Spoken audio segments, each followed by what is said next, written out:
You're This here. conference will now be recorded. Thank you. All right. Irene Musée, Here. present. Darcy DeVow, present. Salima Harbison is here. Shad Pellizzari is here. Darnell Powell, not with us yet. Deanna Roberts is here. Chris Mobley is here. And Shalane is feeling very ill. She was going to try to join and listen in and participate if we needed, but then Chris and I let her know we could also update her on our discussion. And if there's any output from our discussion today where we have questions for her or need to ask about resources or take something to the city council. I don't know if that'll be the case. I think more of our tactical stuff for city council, we scheduled for the Wednesday meeting, our regular meeting. So anyways, thanks you guys for joining. So this is a special session. It's for planning. The whole purpose being kind of fulfilling our requirements around planning and recommendations we want to make to the city council. And I'm kind of dividing in my head into two major areas. One is really more around getting our act together for this year and what we think should be priorities for this year in coordination with Chris, and recommendations we want to take to city council. And, you know, is there any kind of budget for things that we want to do this year? And tactically speaking, thinking about 2021, but some of the stuff maybe bleeds into 2022, right? Because some things take longer to get done. And then the other big planning requirement, or what will our ask will be, is as the city works to update the city master plan, our inputs into the city master plan. And so I thought, I mean, normally just having been in the corporate world for enough years and done lots of strategy planning and elicitation, as well as implementation, managing projects and so forth, I think it's always helpful to begin with the end in mind.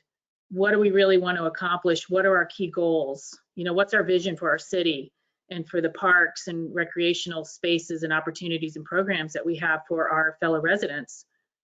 And start up at that higher level, because it's so easy to get bogged down into tactical and is it realistic or not, or do we have budget or not? So that's kind of why I'd rather have our planning start at that higher level around our overall vision, which can then help us map out a strategy and talk through what we think we should be prioritizing. And then from there, we get down into the tactical stuff, you know, the tactical things we want to do as part of our planning. And that can help us on two fronts. It can help us obviously with feeding into the city master plan and our inputs into that for the city council to consider, but then also help us prioritize, you know, what do we think is really important for this year and, you know, going into next year that we want to support Chris on as far as getting done. And I also want to make it clear that we're really thinking outside of just Sunset Park, although that's been our biggest effort to date. But Chris is already busy working on programming. We've got other opportunities to maybe do other stuff if we can identify city-owned properties like we were talking about, and do other types of parks or natural spaces or trails or whatnot. So just want to make that clear as well. So we're really talking across all the different parks. So I have a question. Oh, go ahead. Yeah. Chris, have you ever done like a survey of a community to see what the residents really want the most? Oh, you're muted. You gotta unmute, Chris. Go ahead. Not formally, but I have spoken to a lot of people when I'm going out to the parks and I'm meeting with groups and talking with folks. That led me toward the vision that I wanted by just talking to folks and seeing what they'd like to see. It was sort of different than when I first started. I had an idea, but when you talk to people, anybody comes out to the park, I ask, hey, what do you want? So there's nothing been done that I can write down and say, this is what they want. That's why I sort of changed the vision of what phase 2 was going to be by what I was hearing from other people. And I do a lot of listening. People have no problem telling me, I want a dog park and I want this, and but not formally, no, I haven't asked what folks. I think this is sort of what this committee's responsibility is to speak for the folks, and you listen to what they say. this really isn't what we want in the park and what I want in the park. It's what the citizens say that they want. So you do a lot of listening and not a whole lot of talking. Okay. Thank you. Yeah. No, that's a great question though, because yeah, I think we all, as Chris said, we're representatives of the city, right? And I think we have a good mix as far as demographically and interest and other perhaps community things or city related things folks are involved with, folks with kids, folks who've raised kids here and are still frustrated by the dearth of opportunities for them. So yeah. So anyways, I think we're a pretty good mix, but yeah, we could talk about that though, and potentially do we do some kind of survey on SurveyMonkey or something like that at some point and try to get some input? Another either idea is globally or maybe the community.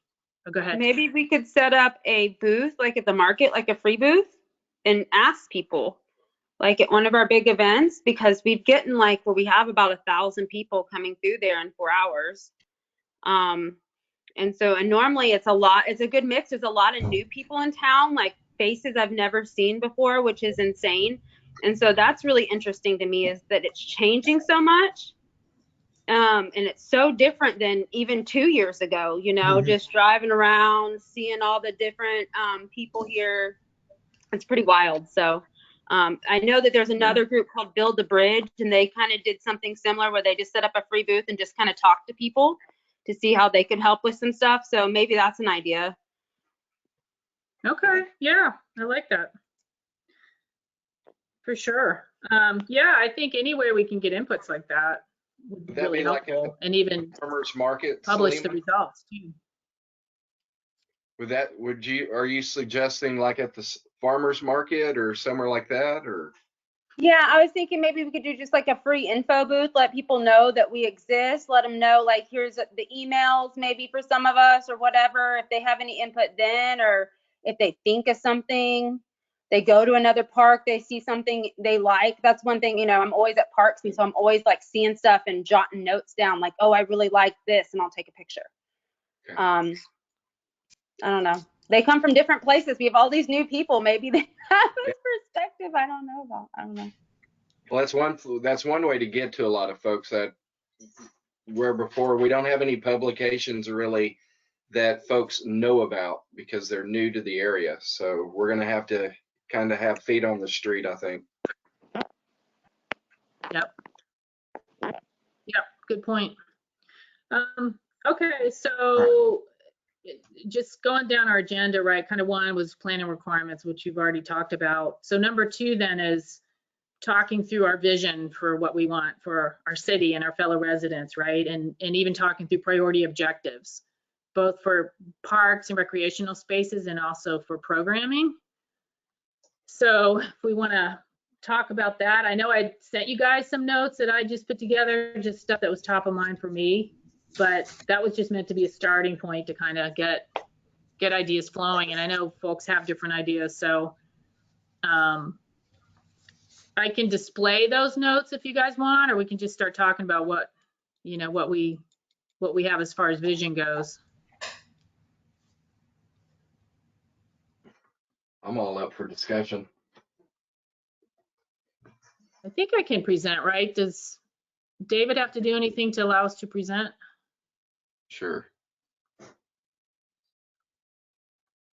Like make presenter.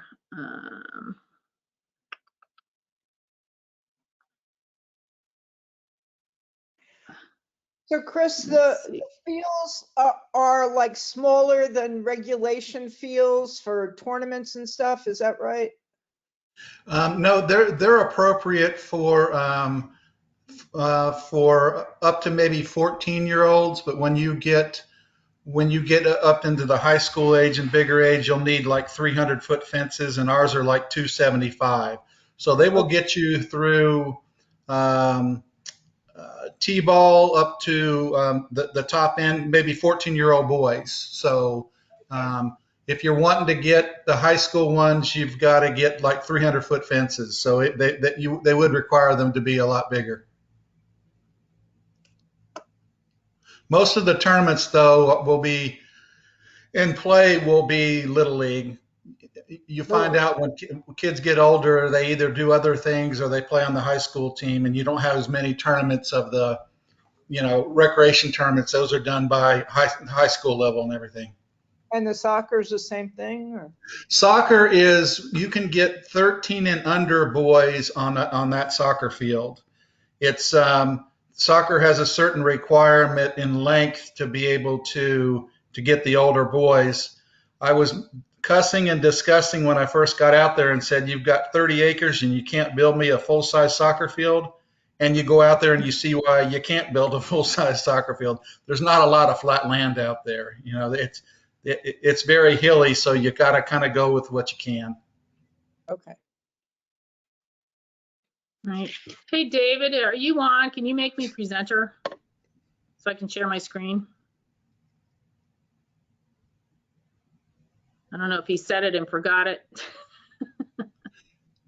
You might try try that thing and see if you can chat. See if you can chat with them. Chat's disabled. Okay. All right. Well, yeah. All right. Well, I don't want to hold this up. You guys have what I sent out. I had planned on displaying this on screen and also having Chris display his slide deck from the other night when we get into talking about Sunset Park specifically. So, some of the things that, and this is not just off the top of my head, but some of the things that I thought about, I've done a little bit of research and reading too, right? And looking at what's working well, right? A mix of parks and natural spaces. Obviously, when we started the park, it was the idea around having it kind of weighted toward having ball fields available, plus some other amenities, some passive recreational areas and picnic areas and playgrounds and stuff like that. But the ball fields were going to be the major chunk of it. And it was kind of a continuation of the sports complex, which is next to the middle school, kind of that idea, just bigger and bolder. But I think what's really successful is having both parks and natural spaces, right? Recreational spaces, fields that are maybe multi-purpose, not just purpose-built for a particular sport. I also thought around our residents, our demographics are changing. Like Salima was saying, things are changing big time. I mean, when I first moved here, it was still thought predominantly as this kind of retirement community, second home community, but we're starting to see more families come in with more kids, school age kids. And now that's accelerated big time. I mean, it's still a retirement destination from just judging by folks I've met and my neighbors that have moved in, but very much more oriented toward our youth. And those of us that have been here for a while, I see Shad nodding his head. No, just the challenge we've had finding things for our kids to do, especially as they get a little bit older and you want them to be able to ride their bike somewhere or go out with their friends and have a place to shoot hoops or, go play and stuff and do wholesome activities, not just drinking down at the lake. So the dynamic of that has changed, but I think we still want to think towards the full age range, right? As people get older, what do they still want to do in terms of fitness or outdoor activities or whatnot? So all the way from our youth, our very young kids, all the way through to our senior citizens, areas for sports, areas for fitness, areas for other types of recreational activity, like just hanging out, having picnics, playing Frisbee. Accessibility to me is a big issue. And I know it's front and center for Irene as well, is making sure that all abilities are able to access, the amenities and the restrooms and so forth. Trails, obviously we all talk about trails and we have some different trail systems out there, and can our park, the Sunset Park in particular, I think could be a connection point for some trails, both existent ones and ones that are planned. So that's pretty cool. But one of the big issues that the city master plan brought up was the lack of sidewalks and walkways and trails. It's just really tough to bike or walk in town. And I don't even trust my son to ride too much out of the neighborhood because he's on outposts on these windy, hilly roads that just aren't safe. And people come barreling around the corners. So trails tying into sidewalks, which is bigger than Parks and Rec, obviously. That's more of a citywide type of an issue, I guess. But for me, a big thing is preservation of green space and habitat. Not everything has to be, let's cut trees down and put a man-made thing in, right? Can we keep natural spaces that our folks are able to enjoy? And also just making sure, let's use the topography that we've got, and let's just try to do a highest and best use of a particular property. So like we'll be talking about, if some properties are smaller, do they lend themselves to a playground, or should they be more of just a nice little green space park for people to hang out? I mean, Yeah. all different ideas, but and the other piece to me was fostering pride, right? Like, we know we're not huge like a Round Rock or Cedar Park right now, so we may not be able to have all the amenities that those cities have yet, but at the same time, we want to be proud of what we've got, right? And kind of, I think our Parks and Rec can be a key part of the ethos of our city, and how we're supporting across all age ranges these kind of outdoor activities and this kind of active lifestyle or whatnot. So anyways, I'll pause there because I know that's a lot. Again, I don't mean this to be directive. I just wanted to help foster some ideas and discussion. So I wanted to see what each of you guys think, in terms of the overall vision. Yeah, go ahead, Irene. I was wondering how close we are to getting a playground. I mean, what is city council doing? They were concentrating on bathrooms, right? But what about the playground, Chris? So Irene, can we hold that till we get to Sunset Park, which is the next item? I kind of right now I want to stay a little higher level right now. Huh? I want to stay higher level right now around our vision, right? And not just Sunset Park, but across other types of parks or recreational or even or programming for that matter. Okay. Yeah.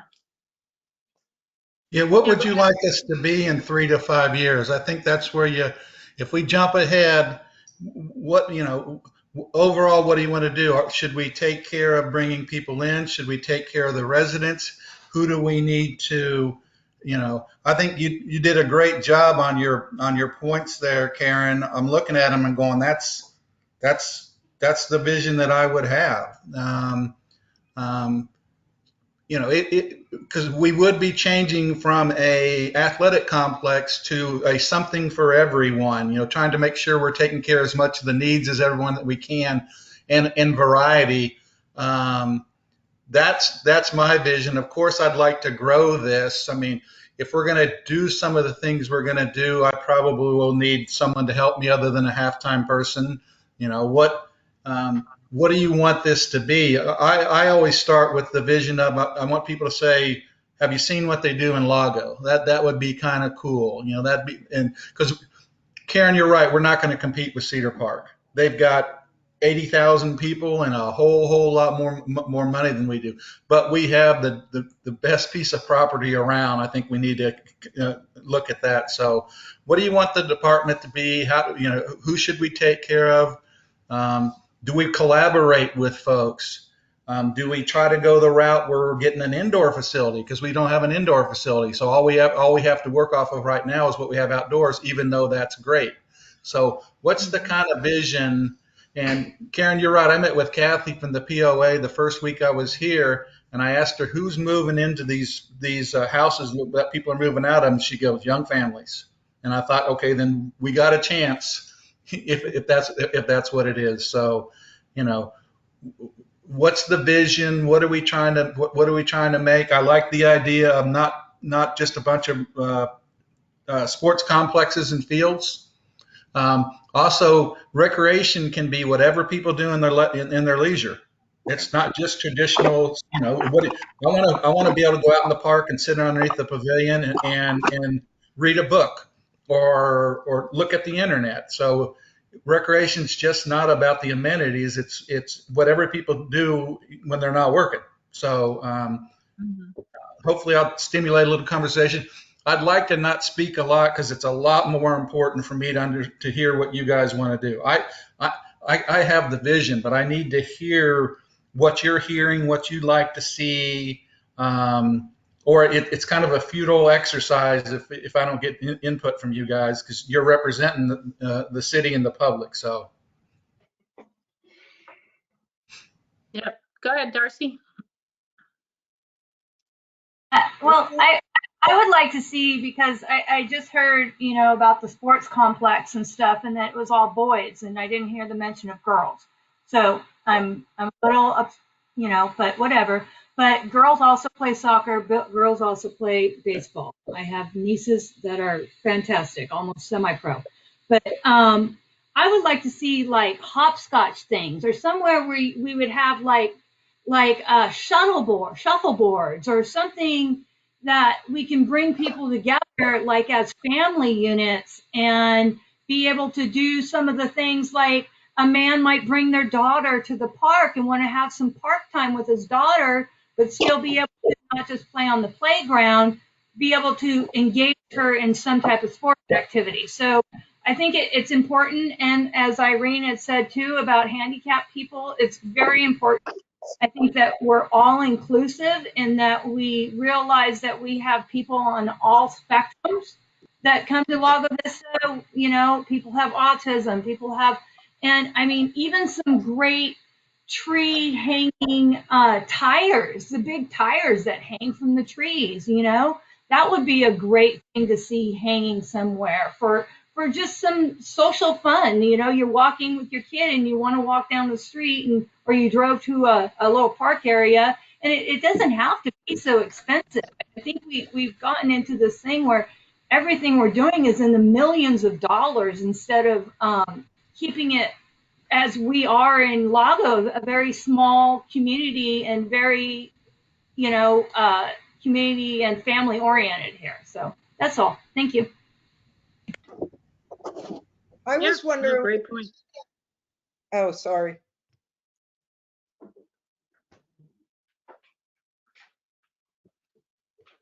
Yeah, go ahead, Irene. You guys just jump in. You don't have to wait for me to recognize you or anything. Just pop in. Oh, okay. I was wondering what teenagers do, you know, like you were saying, an indoor complex, something, Chris. Like, I don't have kids here, you know. Where do teenagers go to hang out? I always wondered that. I think it'd be something like a skate spot, a basketball court. What happens is people always say, well, Chris, you know, put on activities for teens. They've got no problem telling you what to do, but a lot of them want to do is they want to go out and drink at the lake. I mean, every place I've been, it's kind of been like I ran recreation centers, and once the teenagers got their cars, they didn't want nothing to do with their recreation center. So, but you just have to offer. That's why you have to have a variety on offer. They'll play disc golf. They'll shoot at basketball, a skate spot. What teens want to do is not really hang around adults when it comes to that. So you have to give them structured activities, but not we're watching over them. I've had 3 boys that are teenagers, and there's times they didn't want nothing to do with me at all. So I understand that. When I was, Well, you could have intramurals going on, right? Like there's an opportunity here to have intramurals. And then I know earlier there was some talk about Little League and things like that, but you also have like slow pitch softball that can be done on those baseball fields that we have out there. Right. And those sorts of activities that can be set up. Yeah. I mean, it'd be great if I could work with the school district and be able to use one of their gyms for programming. But I've tried very unsuccessfully to get them to even listen to what my plans are. That could have been the COVID era. I don't know, but you know, unless we get an indoor facility, I mean, they play basketball, but until I get an indoor facility, we're not doing that. So that might need to be a little bit of the vision about how we expand, or we just understand that what we've got is outdoor recreation. And we're going to do the best we can. But to me, yeah, right now I've got girls playing on the softball field. I got boys on the baseball field. I have 2 soccer teams, flag football, and I have another class out there. So the fields are being built multi-purpose. So, you know, I think in looking at our vision and in the broad, how we want to look at things in 5 years, we need to be looking at our planning on how we develop things that support the local businesses and potentially bring other businesses in. You know, we get enough sports going on, a little mom and pops, sporting goods store, things like that. We bring businesses in to help support businesses, and then get sponsorships for our park and things. But I think definitely in our planning, we need to be thinking of our, not only how we support the community recreation, but how we support the foundation of the businesses in this community, because I've been here since the 80s and I've seen too much come and go, you know. Yeah. I could see doing a skate spot, and then you got to find some place to buy skateboards and stuff like that. You put on basketballs. Is there a place in town that you can buy a basketball at? I don't think so. Well, what about, we had that skater event, right? The skateboarders, they had that downhill race. What was it, 2 years ago in Lago? And we had that skate shop came in, and I was the one that went and talked to city council about it and said, come on, man. My thing is we've got to stop doing things that we've already done, or thinking like it's 1995. Not Absolutely. all kids play baseball. Not all kids, you know what I mean? So we need to offer things. A really cool park, and it kind of goes back to what Darcy was saying, is Lakewood Park in Leander. And they have a little area where they have ping pong tables, and they have cornhole, and they have foosball tables, all stuff that we could probably find relatively cheap used on some of these Facebook marketplaces and stuff like that. And what it is, it's like, bring your own ping pong ball, because we all know people are going to kind of accidentally walk off with that stuff. And so me and my sister know, when we take our kids to that park, we have a little bag. It has ping pong balls. It has cornhole, little, sacks. And it's so much fun to have that option where we're all just sitting there having snacks, and all ages, because my parents can't do some of the stuff on that playground. But then they also have a little skate park, and it's so much fun, because we could spend 4 hours there, and each hour we just kind of migrate to a different section of that park, and it's just brilliantly made, and it's not as fancy and as expensive as probably some of the other parks, but something like cornhole. Yeah, I had a conversation today with somebody about what I could use the land for if we didn't use it for the baseball fields. I came up with 15 things: croquet, bocce, badminton, a place to throw your ball where your dog can chase it, a place to fly your kite, that you can just a place where you do jarts. Remember lawn darts? Jarts? Yeah, if you have a lawn space, you can do just about anything, and it's going to really increase the offerings, and that doesn't cost a lot of money. But I absolutely agree with you. We got to get past that girls and boys play baseball and softball and that's it. No, they don't. They'll try anything, and they'll go for all of that. There's probably 20 activities. If you built that green lawn and said, I want to put these activities on there. I mean, badminton. I mean, remember the games that we played when we went to the park, and how good that was, that you could do it with family and friends and all that. That's more of the vision of it, but it needs to be in this vision here that we want to look to diversify and go back to the old, Red Rover. I mean, there's so many things that we could do past building 2 fields. My idea for the non-drinking teens, teens younger than drinking age. When I was a kid, we had teen clubs, and it would be musicians that were like 18 and younger, and they would put on a band, a concert, and it would all go to it and not drink, but they'd have a great time, something like that. Yeah, we did that for youth stuff back in the day. There was a local amphitheater we went to, and everybody got up there and, gathered around and had a small little concert, and everybody did their thing. And the church sponsored it, actually. The church sponsored it. So, there's a lot of things that can come out of that, a lot of opportunity. Car shows. I mean, what do you do in your leisure time? And Salima, I think you're right. What can you take out there and spend 3 or 4 hours doing? This park has so much potential there, but we need to create that vision. And that's like, we want to just do as many things for as many people as we can. And I don't think it should cost $14 million to do that. That's my 4 cents worth. And I better be quiet after that. I'm being recorded. Doesn't have to cost a fortune. Right. Well, one of the things that you can do with just, regular tools that you have right now, I think everybody's brought up a lot of good ideas to put in there, and they can be stationary where nobody can actually, you can worry about vandalism or stealing. So I think everybody's did a great job of bringing up a lot of great ideas. Thank y'all. Yay, us. I can't remember the game that was on a pole. Tetherball. Does Tetherball. anyone remember tetherball? Oh my Yeah. gosh. Any of this thing you can do, it can be portable too. Bring out, get the tires with the net, and then you got badminton. I mean, it's I had two other brothers, and we'd make a game out of anything. And my mom would kick us out of the house in the morning, and we get to come back for dinner, and we found things to do. Same. We were sent out. Go down to the park or go down to the school. Go play. I don't want to see you until dinner. You know. I'll ring the dinner bell and come in. Trouble. But if there was something on the field, we played. We really played. You know. So, yeah. You know, I'd like for you all to consider that the park is an opportunity for art too. You know, to put in something there.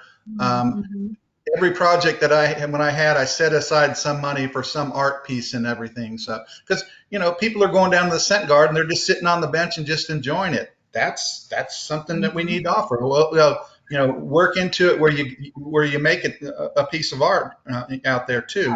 It's just what vision that you guys want to have for it, you know, and where do you stop and where do you say, hey, this is good. A really great thing on those lines, Chris, is chalkboards. Just a huge chalkboard with a bucket of chalk, or let them bring their own chalk because it's non-destructible. It washes away, and if you're doing it properly, it's biodegradable. So and chalk is actually a great way to get out your art skills and something that is enjoyable and beautiful for the time being, but then washes away and gives other people the opportunity, unlike the spray paint, which I understand graffiti art, but I've also worked downtown and seen the graffiti art down there, and it's taken over a little too much for my liking. And you would want to be really careful with that type of, that is the art. What about like art mural, like in Austin, right? Austin has all these famous art murals. Some of them are interactive, like the If I Die one. And I've done it, and there's all this chalk, and people come. Like, I travel every week, and I go see art murals, and I take pictures in front of them, and then I tag myself there. So it's free marketing for the business, right? And then people will come to the park specifically for that art mural because it's so cool. And then they'll be like, oh my God, this is an amazing park while I'm here. And then they tell everybody about it for us. We get social media. We get all these things for free. And we may be able to find a local artist that will donate their time doing the artwork or donate the piece to get the plug from the city that they did it. You know, and Selena, you're familiar with this. You know, at City Hall, we've got the brick wall that kind of separates Veterans Park from the next building over. I suggested that we make that an art mural.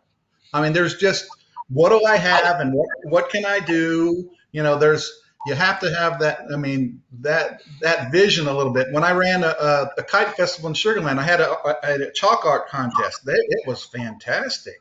They were awesome. Cool. So what can you know, how do you expand it? But what's your vision? I think part of the vision needs to be that, you know, because it might have a different type of kid that gets into that you're able to reach, that, you know, not everybody plays baseball, football, basketball, you know. Right. And like Selima was saying with the Instagram and blowing up, you know, like I've been traveling where there's murals that you go just to that site to get your picture with the big wings, and then you Instagram it that you were there in the date, you know, and that's a pretty big thing. I do that probably every time I visit a city or town or country or whatever. I go to those places, and I'm an adult, you know, so kids are already, and especially teens, are already into this Instagram and TikTok and that kind of stuff. So anything that we could do to get them involved in something that keeps them away from the lake and away from drinking, you know, that I think is a plus on all our parts as adults. And I think as a community, that's really what we should be striving for, is to better our community. I mean, that's one of the reasons I love Lago. I could have moved anywhere in the world when I came here. I came here because it was still a small community. I'm from LA.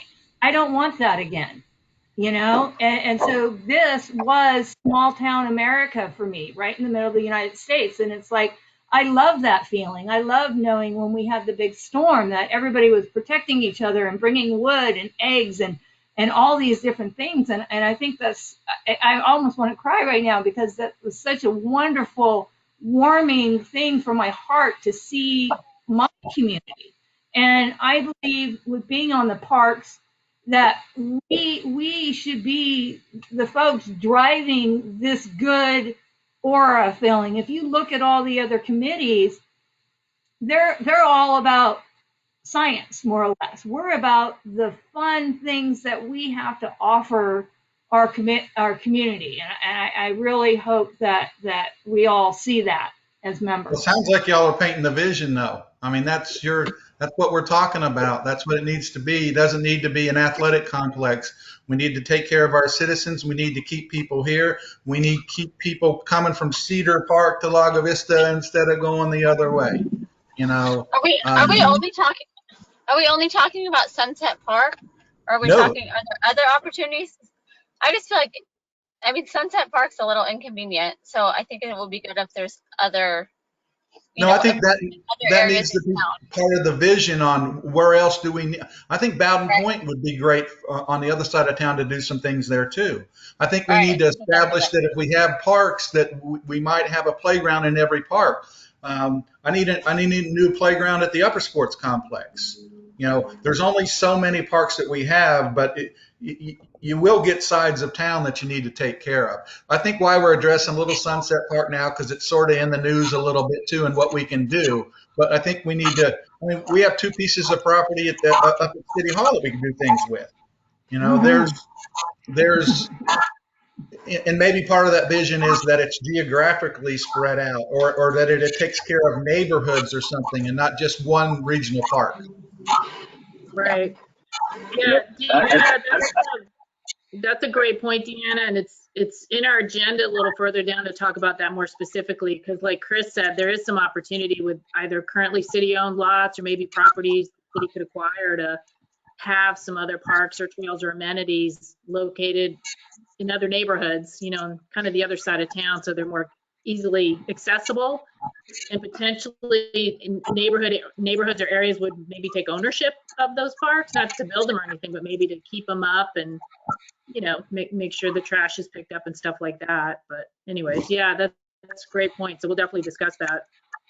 I also heard, because Paul and Deanna had donated, you know, the playground, and that's between Boggy and Highland Lakes, I think, on that little, right? And that's a wonderful thing. Could we get more people out there with dedicating a little plaque that says, hey, this equipment was blah blah blah donated by so and so, and that helps us build without having to get all the funds from the city for every single thing. And there's also land at the airport what about the kids that are up at the airport? There are children up there. You know, that's a whole community up there. They don't come all the way down past 1431. So there's that area. There's the 5 acres that's next to the police station. There's the 2 parcels that are next to the POA that the city owns across from City Hall. So, and then I think there's little tiny weird squares all over town. Some of these are designated already for other things, so we would need to see what the city is designating them for. But I mean, the littlest tiny sliver, if it was dedicated for something, could be worked on. I personally think. I mean, we have my own little private park that's connected to my condos, and it's ours.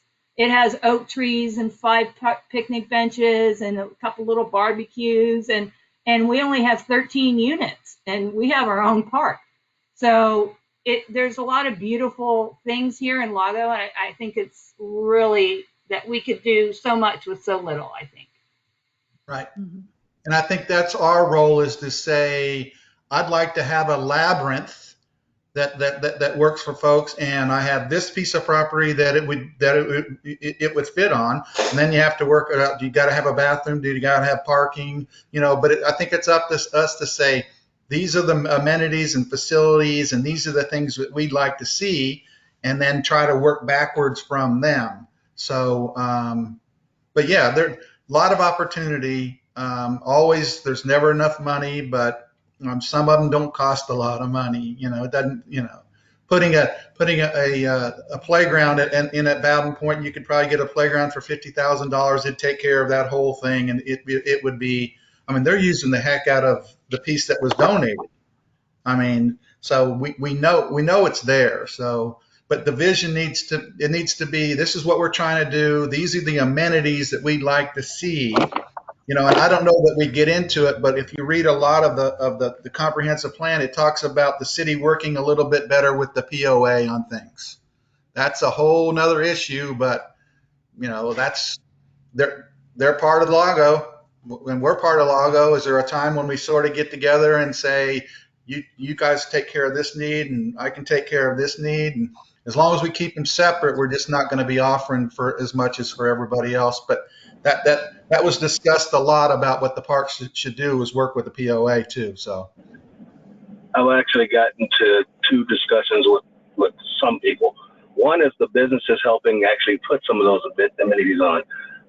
We do have a business that want to actually help put a bike, like a BMX bike thing, because they have two teams here in Lago that actually go national.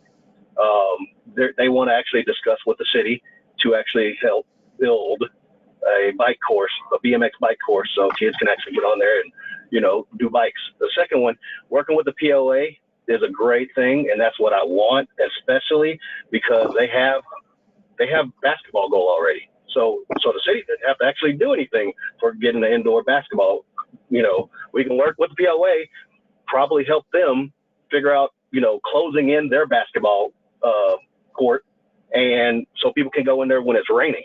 That's one of the things that the grown-up basketball guys and the teenage basketball people actually want, is a place they can go when it's raining.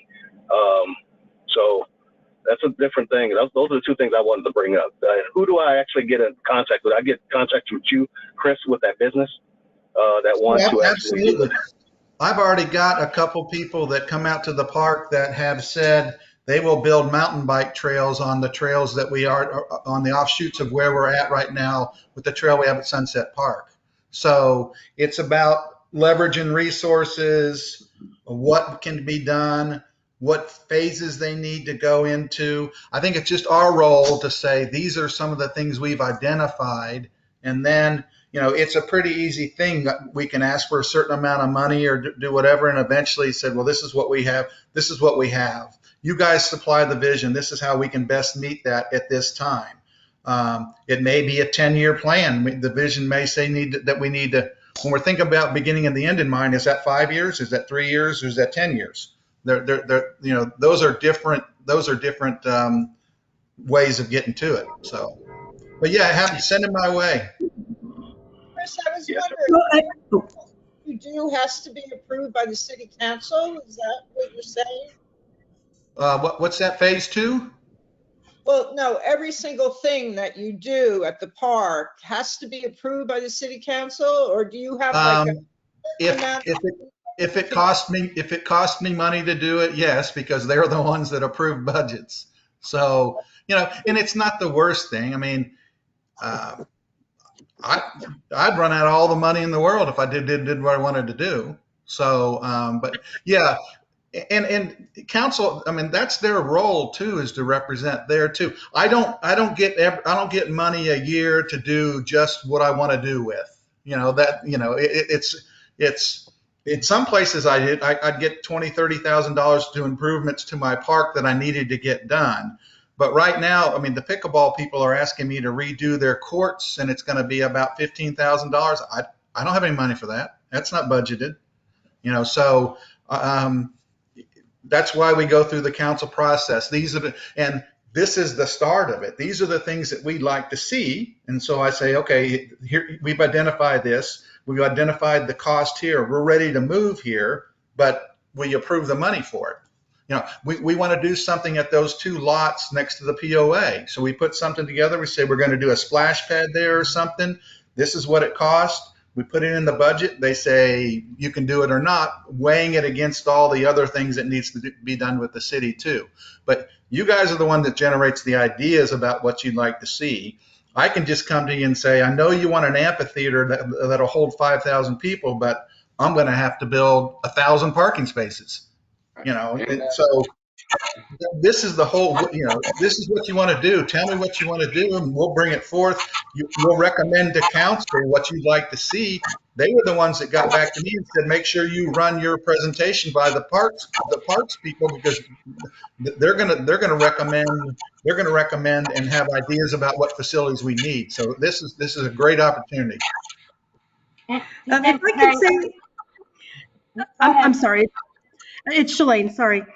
If I could just say a couple of things. One of the things that I had seen from one of my friends' daughters who is in high school, they have this interesting competition, and I guess they do it every year, where the seniors, and we could do some version of this if this was something that you thought might be of interest, but the seniors get to decorate like their parking spaces.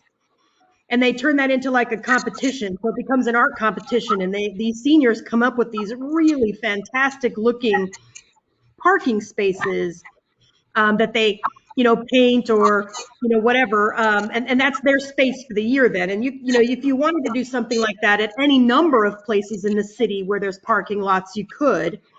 And that's another way to get folks interested, and another way to bring in that art component. And then my husband had a really good idea too. Has there at any time been like a survey sent over to the ISD where we ask the ISD, hey, do you mind if we give this survey out to the students and maybe give them some ideas of like, here are some amenities we're thinking of possibly including at the, you know, XYZ parks, not just Sunset Park, you know, which of these are of interest to you? And then maybe have an open-ended one where they make some suggestions of things we hadn't thought of, and hear from them, because they're the ones that in many cases we're talking about wanting to utilize the park spaces, right? Well, they will be our users. I talk to folks all the time. It's not what we want or you guys want. It's what the public wants. Right. So and maybe Irene had mentioned that. Survey, maybe some sort of a survey sent to the ISD, or the mayor's going to start up his youth advisory council again. And that might be a great opportunity or something to take to the youth advisory council to get their feedback on. Yeah, absolutely. Yeah, I like that. Yeah, that's a great idea. I just closed that page down too. You know, And I could build on SurveyMonkey and set up a survey that's, you know, covers what you want to do is capture a few initial questions up front so you get a sense of demographics and maybe psychographics a little bit, and then hit your survey. Don't make it too long. But I like that. I love that idea, Shalane, because it's not just us surveying the parents or other citizens, but surveying the kids that we're trying to build a lot of this stuff for. Right. So that's a great idea.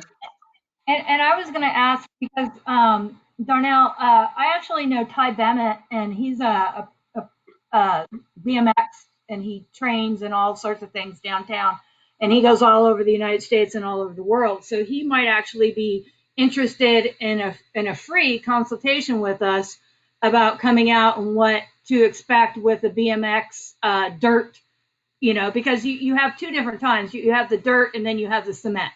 And if we could do the dirt, we wouldn't have to put very much work into it because the kids build it. The kids work on it when they come out, and the kids build it. I sent my nephew there a few years ago, so this is how I know about that. And then another thing I was going to discuss was all the baseball fields that we do have. Do we put up the billboard like type deal for businesses, you know, where we sell that space? And the leagues sell those spaces, yes. Okay, that's how they get sponsorship, to keep the league fees down for the kids. Okay, so the league makes that money, or the people who have the space available make that money? Would that not come back to the city, or it goes straight to the league? It's a fundraiser for the leagues to be able to keep the cost down for the kids. Okay. That's normally how that's been. I wouldn't want to take it out of somebody's hands when I'm basically taking it out of the kids and parents' Right. hands. Because some Right. some parents that have 3 kids in that, you can drop a dime on baseball, Oh, on all I those know. sports. Yeah. Else My, pay for my nephew, umpires. yeah, my nephew's played for several years, and he's into all the sports. And my niece freaks out when he wants to drop out of something. I just paid, blah blah blah. You're You're going going to until you play. die, you know. So Yeah. yeah, I completely understand that. Okay, thank you. It pays for umpires and uniforms and all of that stuff. Equipment. Yeah. But And as can't I we say, take you can't do. sponsorships? Oh, sorry. Can't we take sponsorships for other things from different businesses and put up plaques in different areas? And like, I think we kind of, and I've always kind of said this about the city, we kind of miss our mark when we have these big businesses move in, you know, that are going to have, I can't really remember what they do. The business that's behind Sufco that does the water purification, I think they do. Anotamine. Do you know what I'm talking about? And means, yeah. Bowman and Anotamine, 1431. the big gray building. Yeah, I but think like, that's we one have of these big businesses, you know, that come in, and I think it would be, you know, really cool if we kind of said, hey man, you're going to have people that have kids in this town and they're going to use this park, and if we approach Right. them that way, maybe Yeah. they'd be willing to sponsor it. And maybe we don't do banners because that would compete with baseball, but we could maybe find another way to, you know, to highlight these business owners, and go to them with specific, because I know I worked on, you know, when we were trying to fundraise for the playground at the elementary school, you ask them for specific amounts to buy a specific, you know, we need this much to buy this. Right. Not just like an Yeah. open-ended thing, because then you're constantly chasing enough money to get the project done. You go in Yeah, like one project at a time, and you kind of parcel it out by sponsors, and then you're able to achieve it. You know what I mean? I think that sometimes if I know that we're trying to like look at this big picture, but I think we also need to kind of put it in number of importance of what we want to do, because otherwise, we're, like you said, it's 10 years or whatever, and it just becomes this infinite thing that's just ongoing. Yeah, and Karen has that on page 2 of her thing there, fundraising. Yeah, one of the Yeah, we ideas will I had for fundraise. the playground was to have, the playground I picked out was like old Western scene. It had like a saloon and a jail and all that. And I thought, man, you could take those names off and plant Lowe's on that and plant Starbucks on that. You know, there are opportunities to do that. And I think that is part of the vision is we need to get those dollars that we can get, you know, to help, because we're not going to be able to get it all ourselves. So that's Salima, just to be clear, we're starting high level, but then we've, like you said, you're saying we do want to get down more to prioritization. We have a ton of great ideas, but like Chris said, is it a 5-year plan, a 10-year plan? Where do we prioritize what we think will best serve the residents? And then get into the tactical, okay, what are our priority projects or even amenities? And then the fundraising piece, of course, is so critical to that, because we absolutely need to support the city budget. We're running into budget stuff already with the city, and so I think it's a great opportunity to get community involvement through the fundraising aspect. Well, even like approaching the colleges like ACC and UT. I know UT has a ton of ag exemption classes at like the Lady Bird Johnson Center, and they are making a ton of money from the University of Texas. And I'm willing to bet that if we approach them with a good plan, they would be more than willing to donate. I mean, I know I'm an alumni, I can go talk to them, but I mean, they want to invest in these little towns and plant the seeds. Sorry, I got a phone call. Farmers market. Have a 1-3C and an EIN number before we can accept donation.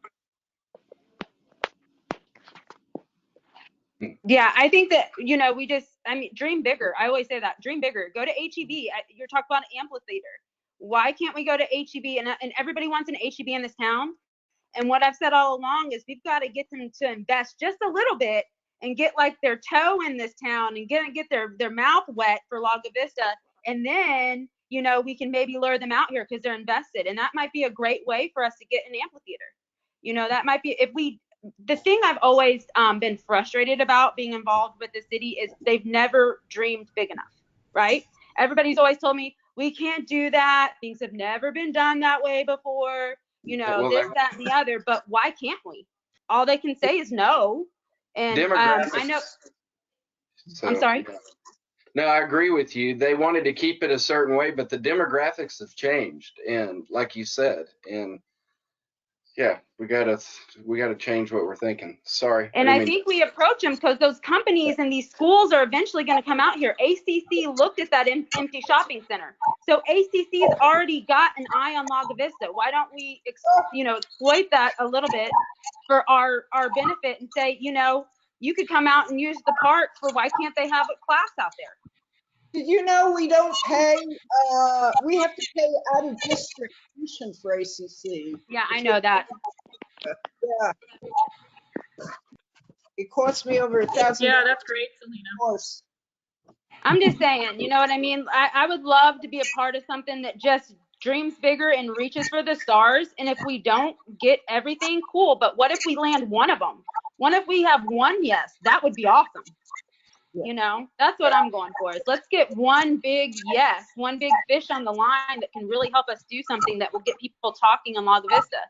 And then when we do that mural, have their little plaque right next to the mural. So when people come out and take pictures, guess what? They get plugged too.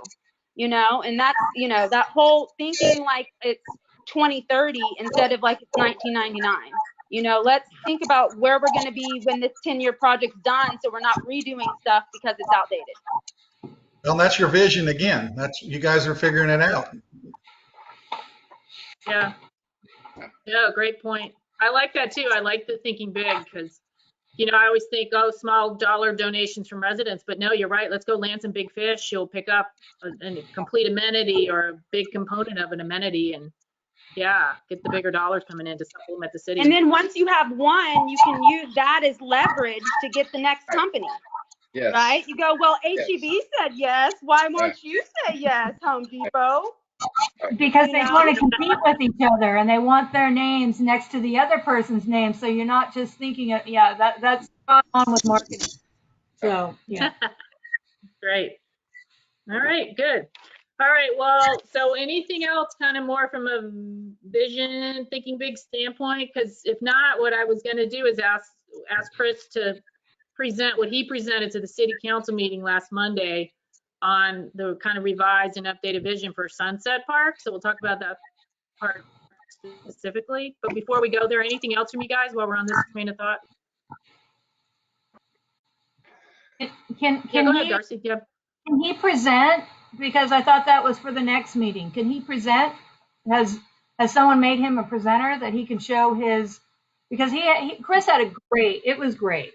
What Chris showed at the last meeting, I wanted to stand up and applaud him because it was almost like somebody was finally listening, Well, thank you, Darcy. Yeah, I think Karen has the presentation for me. Yes. Okay. I think. Okay, great. And I know that Shalane. You can presenter, Chris. I just saw something blue. Oh. I can. Yeah, Dave is making you presenter, or maybe somehow you have presentation rights on there or control. Yeah. Because I still can't present myself. Oh, crap. Hold on, let me see. And it is on the website now. Let me see. Share your screen. I'm going to have to really walk through this. So. Can you guys see my screen at all? Hold on, Chris. I can do it if you want, because I just. Yeah. Okay. I think I've given it 5 times since the original one, so. Well, I'll drive for you because I have it pulled up here, and hold on. I'll get it on my screen. Yeah, I presented to Irene's group yesterday, the North Shore Democrats, so it went over real well there too. Oh, good. Awesome. Okay, so this is the PDF version. I can pull the slide version up if you prefer. Okay. Now, is this big enough for you guys to see?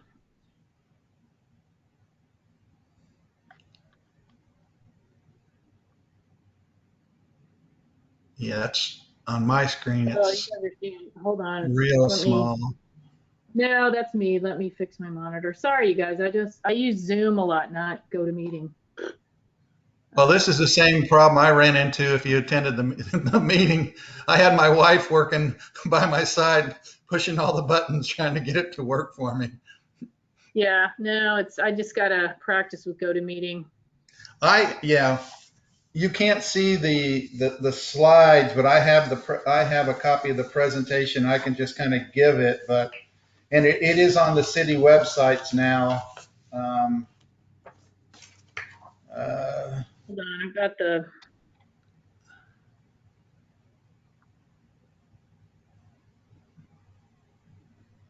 I'll do the actual slide deck. yeah, we worked on a PDF one and a PowerPoint one, so. Is this what you're doing? This one? Nah, it's going to my other monitor. Shoot. Yes, it is.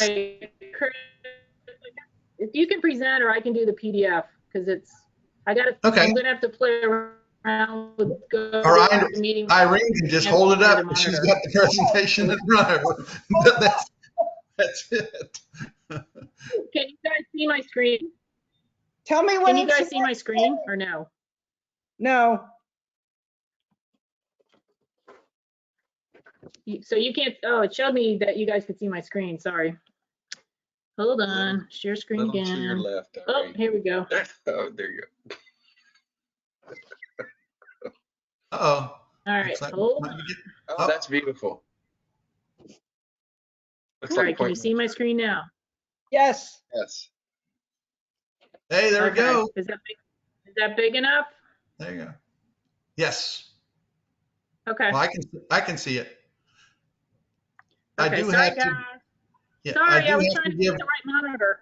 all right, I have to give credit to my wife who put this together for me, but she worked at EDS when Ross Perot was the president out there and did some of his graphics. So she knows what she's doing.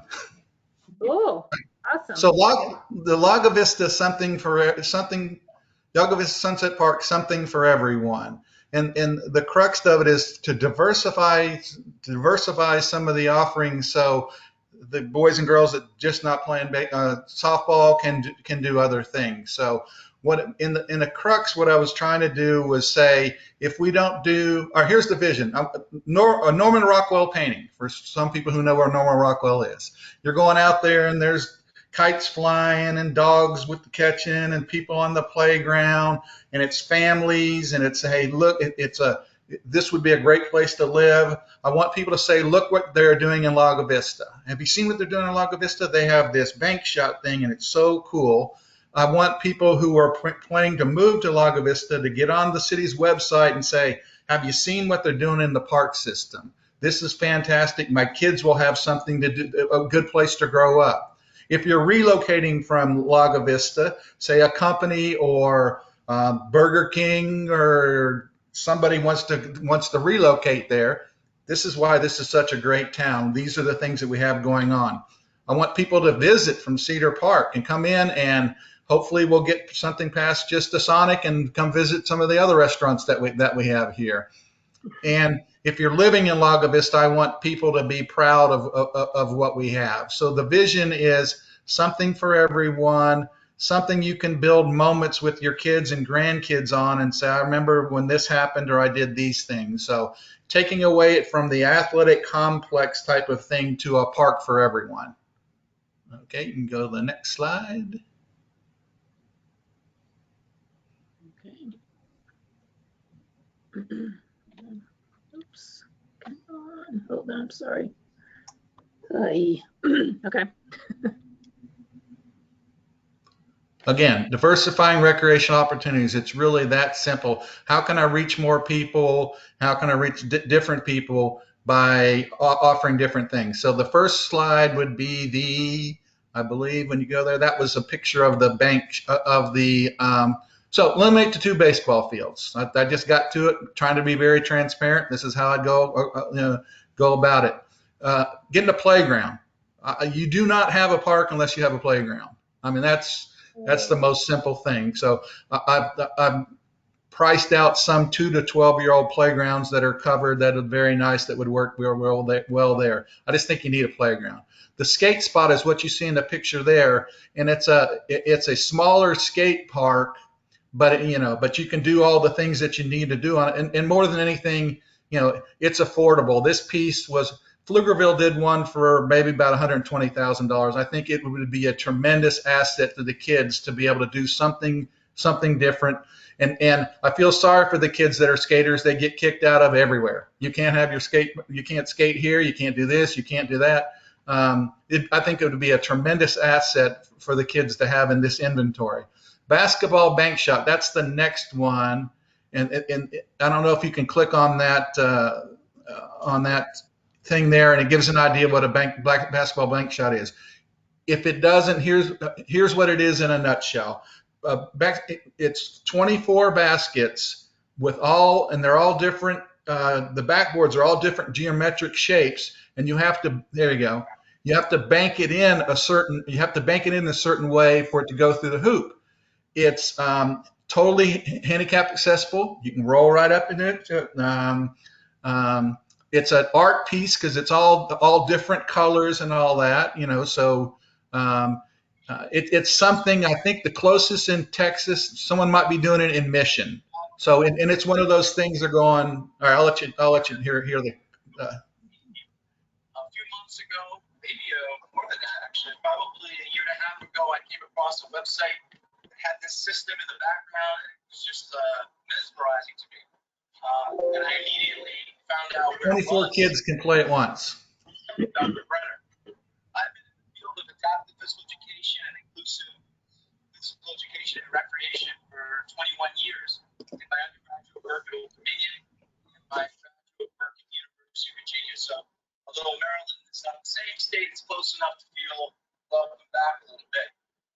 I think, a lot of people look at this system and it has a novelty to it, and it looks, I think kind of entertaining in a sense.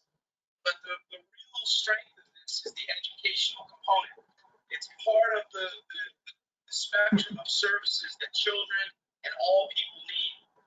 The Dr. Brenner is a champion of play alongside and universal design and play. And all of those are so needed today in our society. With the increase of children with disabilities, and really the increase of individuals who kind of burned out from traditional sports or just don't fit into that mold, a product, a system like Bankshot really has a unique fit. And Rockville's very, very lucky to have this system here, several of them. So, as you play today, we'll all be walking around to kind of give you our perspective on it. But I will tell you that I think as you move forward as a community, that one of the things that I would recommend, if asked, is to make a dedicated league out of this, a dedicated process out of this. Just as there's a T-ball league and a Pop Warner football league, there should be a Bankshot league that comes out in the fall and in the spring and in the summer, even if it's 6 to 8 weeks. Because if you just play it to have fun, it really doesn't grow and it doesn't challenge you and it doesn't become as inclusive as it can be. So the strength of the system is not how wonderful and beautiful it looks, but it's how it plays and it builds into the strengths of people who don't typically fit into traditional recreational sports and activities. So thank you, Dr. Brown, for inviting me, and enjoy the courts. I'm going to enjoy it as well. Yeah, All right, it looks really cool. That is definitely. Have you seen what they're doing in Lago? That meets that. It just, as a recreation professional, it's just cool that anybody could use it. Doesn't need to be supervised. And not really that expensive. So, and then the last one would be a community garden. I think having a community garden out there would really diversify things, and would a lot of different people would use it. So basically trying to find out, if I eliminate these 2 baseball fields, can I replace it with these 4 things? That's what I presented to council as just an initial reaction. What I do. Again, I got 4 baseball fields in the inventory. I don't need 6 of them, and then none of these amenities. It was sort of just simple math to me. But and then the next slide, we'll get into what I considered some of the priorities of the park. Little background, I started in November of 19. The phase 2 was already planned out. Over the 16 months, I've talked with people and learned a little bit more about maybe what we should do and what I need in the park. The first thing, obviously, is if you've been on 1431, I think we need to address access to the park. I mean, I'd like to not spend money on that, but if I can't get people safely in the park, that's not what needs to be done. A type of restroom facility needs to be out there other than just 3 porta potties.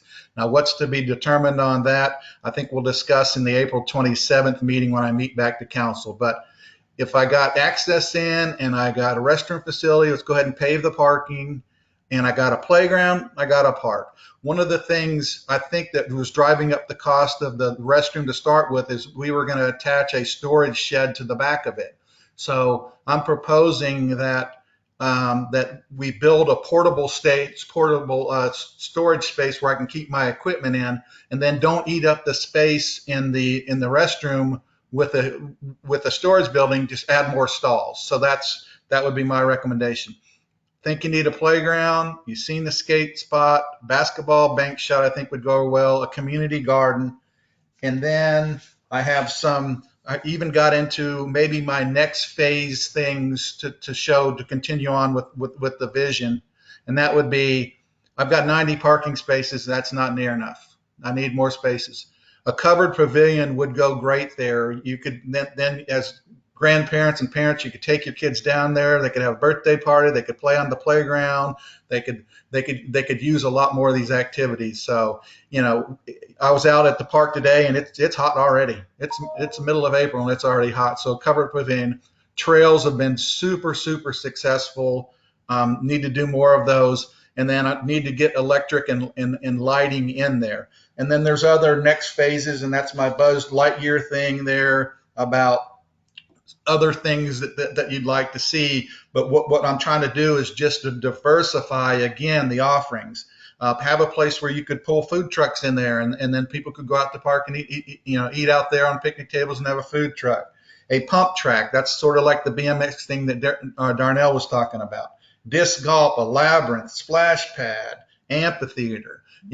That's more of a bigger vision for this, but it's taking care of our community, doing the things that I think will be successful for our community. So, and part of what my presentation was to council was some of these things that we might add to it was going to come out of the Parks and Rec Advisory Committee on them saying, these are things that we're recommending that you do for the community. So I'm not taking up everything. Again, if you take the 2 ball fields out, you can look at the ball fields of how much space it takes right now. We'd have all that space to do that great lawn or with all the things that we need to do. I just don't think the best money spent right now is for 2 more fields, and Is be told whether I'm right or wrong on that. But that was my one time to say, I've been here for 16 months and been doing this for 36 years. This is my 2 cents worth. So that's actually what I presented to council. We are going to meet again on the 27th with them because I think it's the 27th. They had some questions that they asked that we need to firm this up a little bit more, and then I should get direction then whether they like this or whatever, and it's going to help. On my point, if you guys have an idea, hey, I'm open to us going away from the athletic complex idea and onto these things, because and then it's just a timing of what we actually have in it. So that's a little bit of my vision. I totally agree with you, Chris. I think you are our parks guy. You've been doing this longer than anybody that we know or have that works for the city.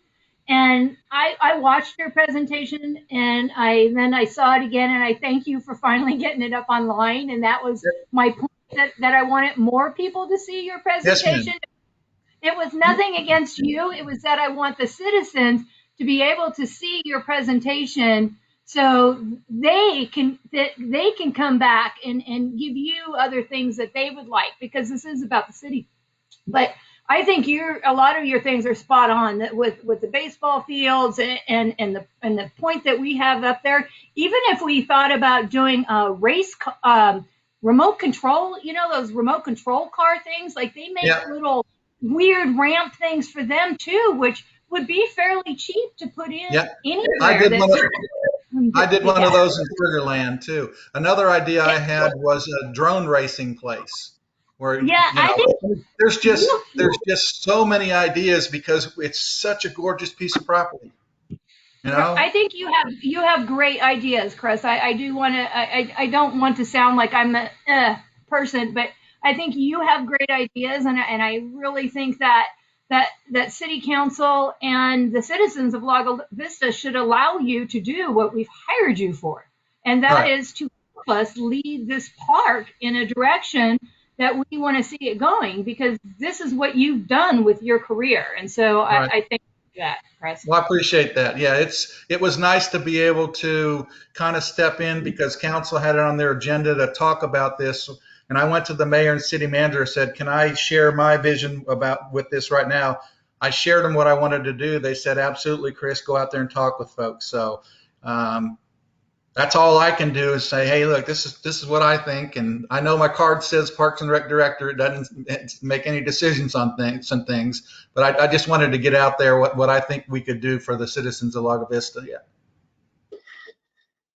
Yeah, I agree, Chris. It was a good, well thought out presentation. And I think, I mean, that's part of what we want to discuss tonight, and we can continue discussing going into Wednesday's meeting. Because one thing that that's just kind of been bugging me, and I know it's been bugging Darcy too, is they're having these meetings about the parks and stuff, and none of us were invited or scheduled to speak. I mean, thank God you were, right? You're the key person to speak and talk about, here's this revised vision for this park.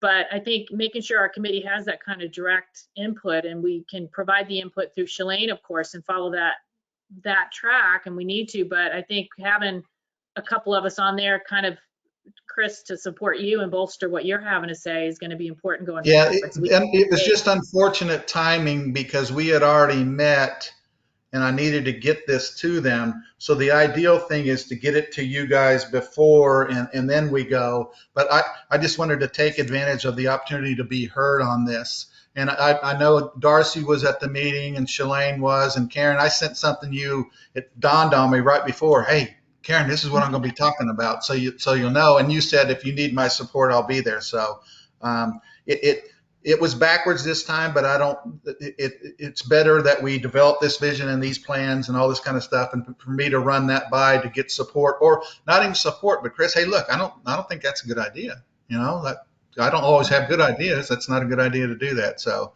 but I appreciate the support on this. And yeah, Darcy, I knew you were supporting things. So, but yeah, it was the mechanism of trying to get that, we met on Monday and they didn't get it until Friday, and it wasn't on and people weren't seeing that. We'll work some of these through. What I'd like for you to be known as, and your guys are, that we're transparent. We're doing this and anybody can get on and anybody can see and anybody can have questions about. So we can build trust that this committee knows what we're doing. When we recommend something, it's well thought out and we've discussed it. So, and Karen, I think this advisory council is one of the stronger ones in the city. I think by us doing this, coming up with plans and all, this is something that should have been done all along by everybody. And we're one of the first ones, with Shalane's assistant on that's actually doing this. So I think we'll come out very strong because of that and have a good reputation. Did you get any feedback away at the city council? Any feedback at all, or they were all... No, it was basically, because it was a lot of information and because there were a lot of questions that weren't answered on the finance part and how the money was working and all that, they sent us back and said, these are the questions we have about that. Let's meet again in April to discuss this. So got a lot of good feedback from the public in general that took the time to watch that, but nothing per se from city council. But you know, you go in and give it your best shot, and you just go forth. So. Well, and we'll And talk Chris- more about this in Wednesday's meeting, because we've got, Eric had put together a proposed kind of phase 2A, 2B budget, because what Eric and Chris were trying to express was that for the same or maybe less amount of money we'd spend on the ball fields and all the work associated with them, we could get these other 3 to 4 amenities into the park, you know, and probably get them done just as quickly, right? So I think there were some budget questions like Chris mentioned. There was also, I think Eric was going to go back, because in the grant from Parks and Wildlife, which we still have money from that we need to spend towards these things, there's a point system. And so we've got to make sure that we kind of can swap out one for one the points we got for the proposed amenity with the new proposed amenities. Right, and not lose the grant money. So that was some of the questions that they asked us. So we hopefully will be prepared to discuss that with them. The only thing that we aren't able to really do is it's kind of hard to quantify how much we would spend correcting the access to the park, because that's sort of a little bit bigger issue. And I don't know if you guys are aware, there was an original entryway to the park, which was down the hill before you got to the church. Well, what TxDOT said was, you know, if we took the time, they could restripe, and so we could enter there safer with turn lanes and all that, and $30,000, but then it would be up for us to work a road off of through the park to be able to access it. You know, that there would be a cost to that, but we're considering it. To me, it's still the number one priority, is to be able to get people in safely in the park, and I'm kind of sticking with that. So. And then if I could just say a couple of quick things.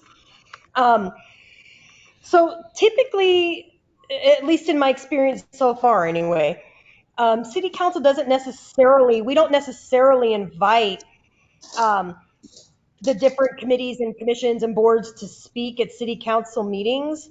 One of the things that is in the procedures to happen, which is why we needed to have this work session, is that twice per year, January and July, the committees are supposed to be providing updates to city council on, you know, where each is with respect to meeting the goals and all that they have set forth.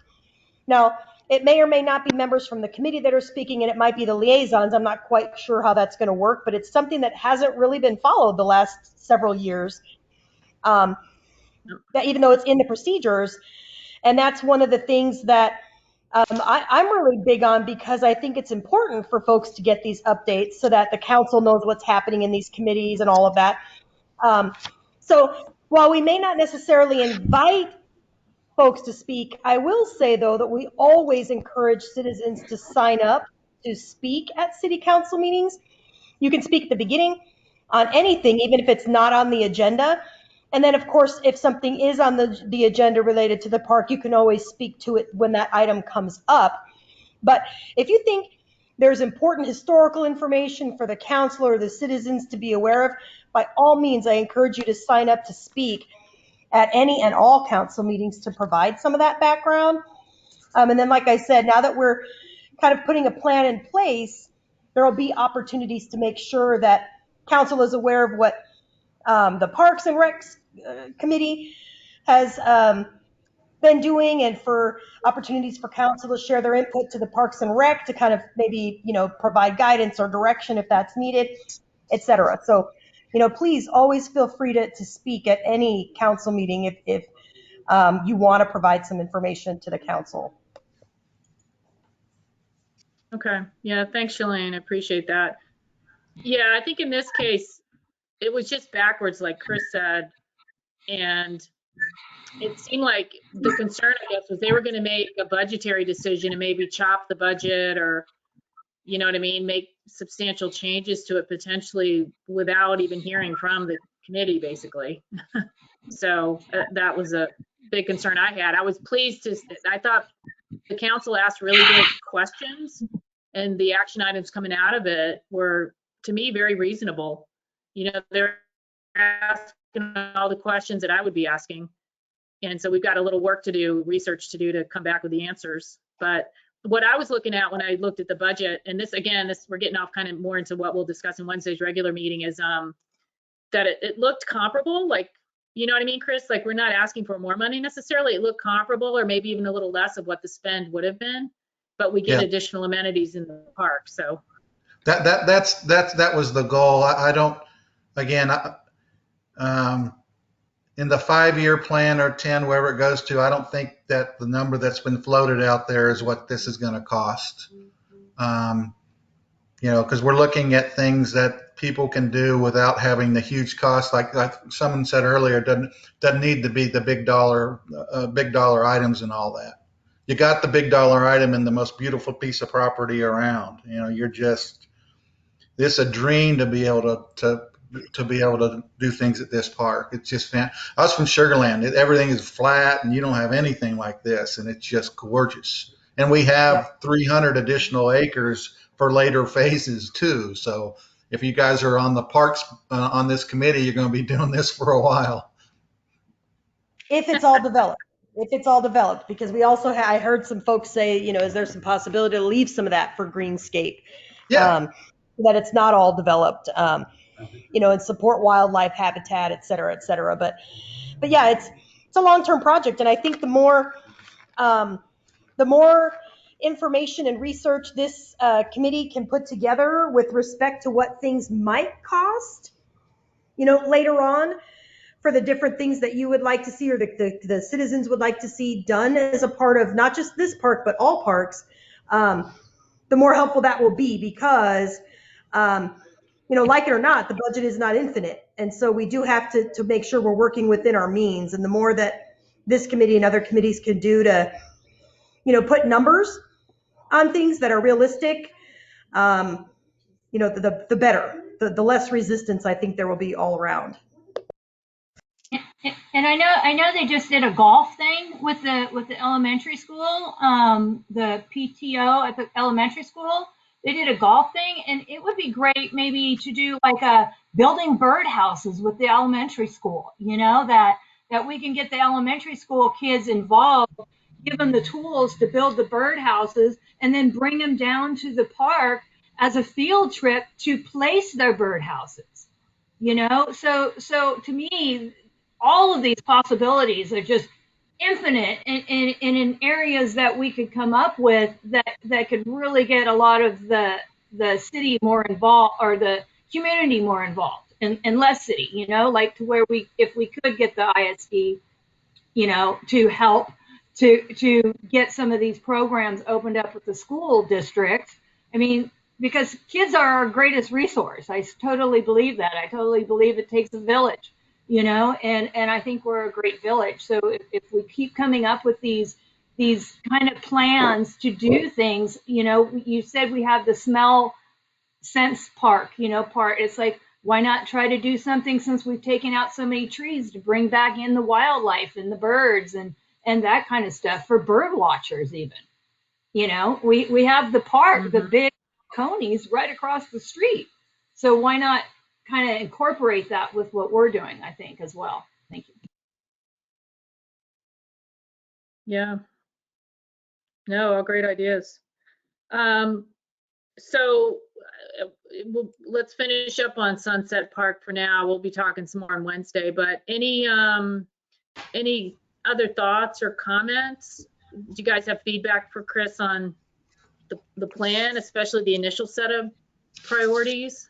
I was wondering, Chris, if you were going to make some trails like for older folks that are really flat without rocks, and maybe they can walk with their little toddler grandchild, you know, trail, or like a boardwalk or something, you know, something. Yeah, I think that was discussed when we talk about doing a trail that's actually a sidewalk and not just decomposed granite. Okay. So I thought Salima's idea of a plaque, then maybe we can get companies donating benches and put the plaque on the bench. Right.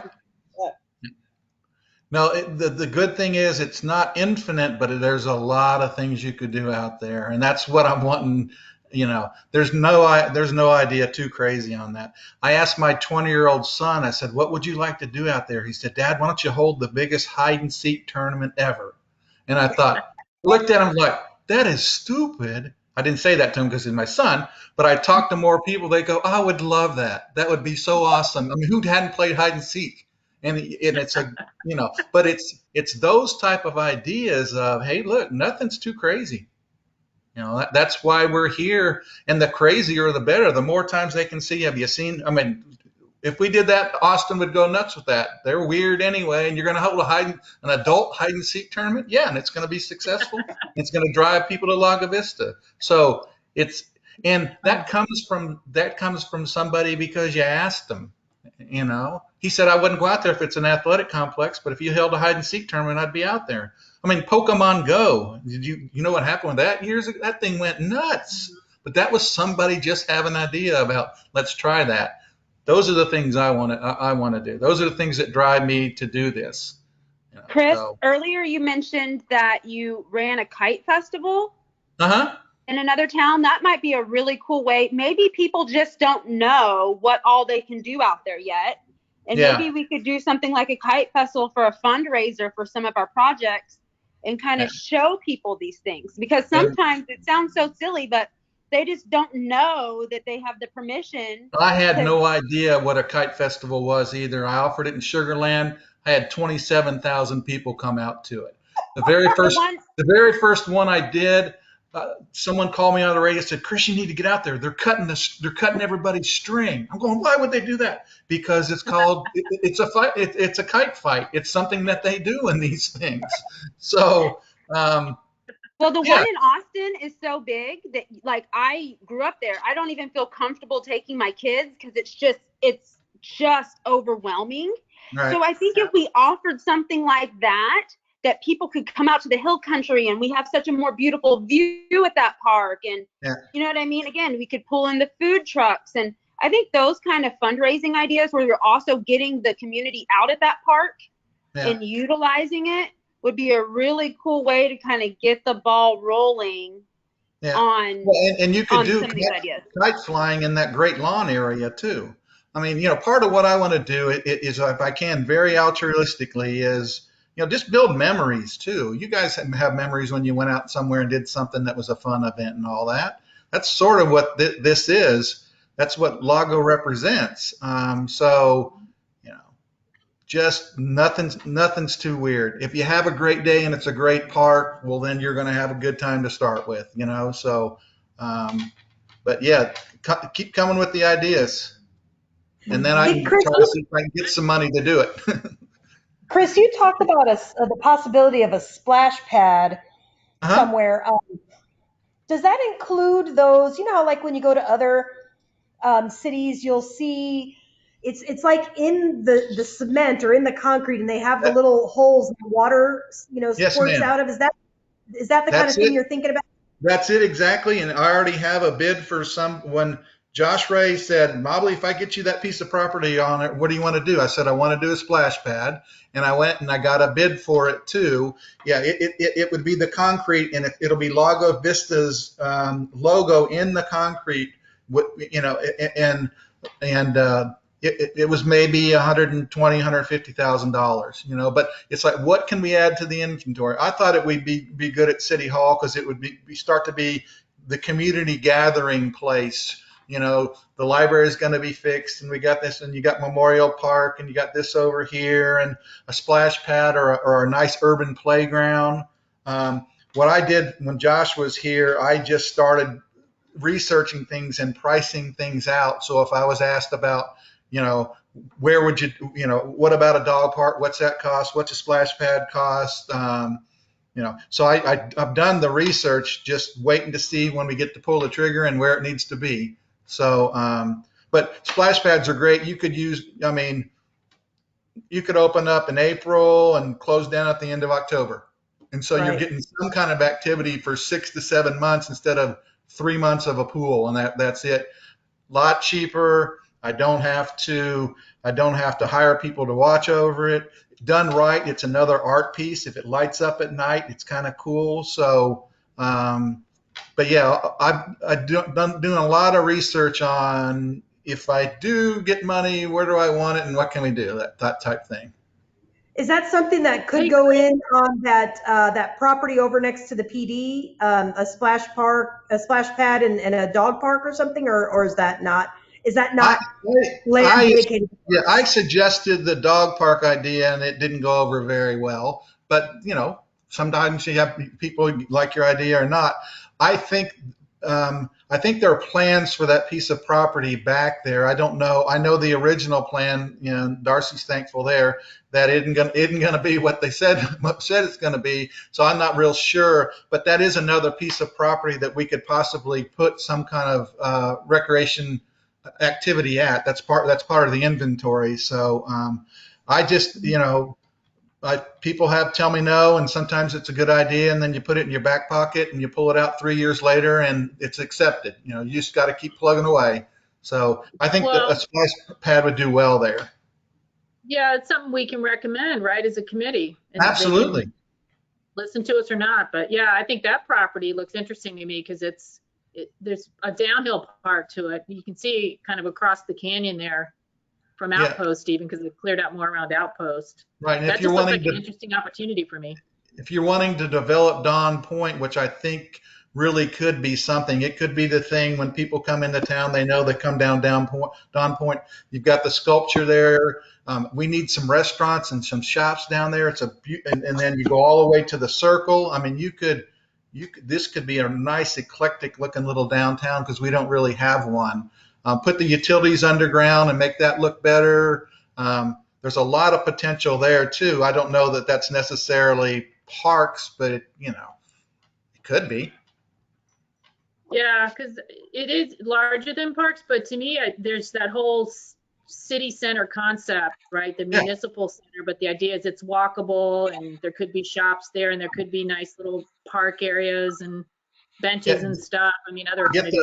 Get the place where you can plug your phone in and so ugly, and so we could improve that just from put a park in that lot and improve the parking area and make it more walkable. Have music playing through there when people are there at the farmers market and shopping and just a community gathering place. When Josh showed me around at first, he said, "Well, Mobley, what do we need to do?" I said, "You need to fix your roads," and they're already working on that. And I said, "Then you need to establish a community gathering place, an identity for Lago Vista." So again, we got great opportunities. Yep. Yeah, good. Then we kind of segued into number 4, which is other parks and amenities, and that included looking at other sites, right, outside of Sunset Park. Right. And there's little ones. I had sent you guys that city map, which is going to be dated because we know Travis County CAD isn't keeping up because they've been so busy. But if you look at that, I asked Chris because all the green space is city-owned property. So obviously some of it is golf course. But there's just some interesting areas there. I know when I had spoken, this is going back a little ways, I had asked about that because the idea was that I think the city had acquired some lots. Some were just kind of junk lots that weren't really saleable. Others were acquired with the goal of perhaps helping to create the ability to add trail systems or maybe connection points for trail systems. I don't know if we have enough here to go on for that, but it just seems like there are some lots in other spots of town where maybe we could look at building stuff. Now, the ones that come top of mind are ones we all see all the time, right? Like Dawn Point and around the City Hall area, like you were mentioning, Chris. We talked about Bowden Point, and can we add more there? Yeah. That has a lot of potential because it's a big enough piece of property. It's in your neighborhood. I can't tell you the effect that putting a playground there has had. And what if we put a full-size one in there? And then having to think about servicing, all parts of town. If a developer comes in here and they either have to give us money or some parkland to meet that, what do we do with that too? So we need to look at those things. I think it's important that we do concentrate on Sunset Park, but realize there's more opportunities than that. Yep. Well, and for me, that can be a key component of our recommendations, right? Is while Sunset Park is our crown jewel and a lot of focus and priority, but we could have some other opportunities. And a few people have mentioned that we could do some things relatively less expensively if we set up these mini parks or mini spaces, you know, that had some trails around them or benches or things, just natural spaces for people to hang out. You know, it doesn't always have to have a purpose-built amenity in it. I think part of it needs to be too, we need to search out potential places where we can purchase property. I mean, you know, we might, or work agreements with folks. There's not a lot in the park inventory right now. So one of the things we have to do is just maybe look at, if I were to buy this piece of property for this, what could we put on it? And, you know, what do we add to the amenities too? So I think part of it needs to be that the city needs to plan to help us grow this department too. And there'll come a point when you're probably, you're maxing out the land that you have doing that, and we might need to be thinking about purchasing some more property. I was wondering if there's any property up by the airport with a view, a nice view that you could purchase. I'm over maintenance of the airport now, and I know what our city lots are there, and I don't know that there's anything right now that would be appropriate. I also know that the land is just outrageous up there too. So, but it would be nice, you know, nice, as Darcy said, there is part of our population up there also. And maybe that's a point that's a place that we just put a smaller playground up there to take care of folks. So you got to keep everything into play. Because you know, we've come up with a whole lot more ideas than we have parkland to do right now. Yep. But that's good. Chris, have you ever mentioned, or have you ever asked about any of the extraterritorial jurisdiction properties? There's some that are contiguous to or adjacent to the city. Like if we found something we thought looked nice, I'd have to understand that part. Yeah. The city to buy it. It's almost like we've got a lot of these weird little wedges, like behind people's houses. And I think what a lot of that was, you know, because we were a golf community and they wanted some of these weird little things behind these houses to become trails to the golf courses. That's the golf course was put here to sell homes, but then they also wanted the people who had the homes a way to get to the golf courses. So a lot of these are these weird little just straight lines that looks like maybe even 10 feet wide, you know? Right. Where I'm looking right now on my phone and trying to zoom in on they're just so strange, the shape of them, you know? But there's one right on Bronco, and it looks like that looks like a pretty big piece. And then up towards the golf course, I mean, not the golf course, but the airport, there are a few that look like there might be some good green space maybe behind these houses. And it looks like maybe 6 properties. And then it goes behind this cul-de-sac and has a whole nother green space. So that's up on Tel Cajon and Overland. There's an area right there that goes back.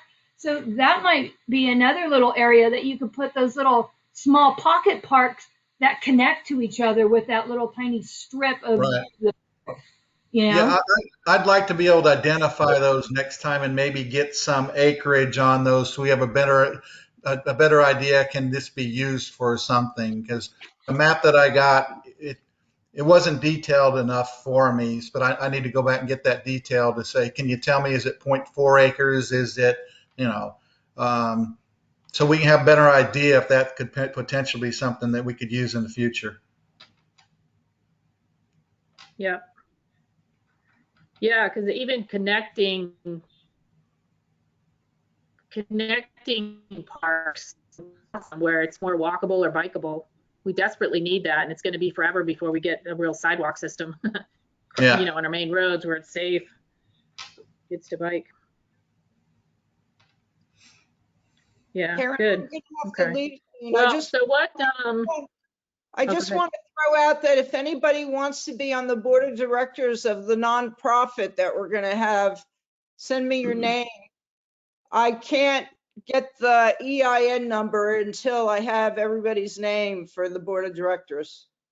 And then we'll have to have a meeting to decide on the structure of it and the bylaws. Anybody interested? No? Yeah, you know I am. What's it for? I'm not sure. What's it for? Board of directors for the nonprofit, The nonprofit for what though? for the parks. Oh, I'll be on it. Friends of Lago Vista Parks, is that what we're gonna call it? I'll do it. Yeah. Yeah. Okay.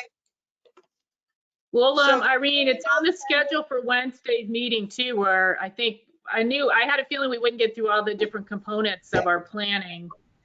So programming is an area we haven't hit tonight. Fundraising is an area, we brought up some fundraising ideas, which are great, but talking more about fundraising. And then I think we can talk more about Friends of the Park too, Irene. And On Wednesday? Okay. yeah, and who's interested in being members. And what we want to do is set up good governance, bylaws, as Irene said, have officers set up governance because we're handling money. So we want to make sure we're doing it the right way. And after we decide on all that, I'm going to submit it to a lawyer to review. Okay. Great. Yeah.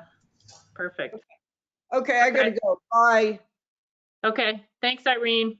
You're welcome. Yeah. I mean, I have Zoom fatigue. I have to admit, or go to meeting fatigue. I've been on a bunch of meetings today. So we still have a few minutes left though, but I think before we launch into programming and additional fundraising, which I had on our list for tonight, we've already got that scheduled for Wednesday along with, I have an item on Wednesday's agenda around Sunset Park and, give you guys a couple days to digest Chris's updated vision and presentation and what we've talked about tonight in relation to the park.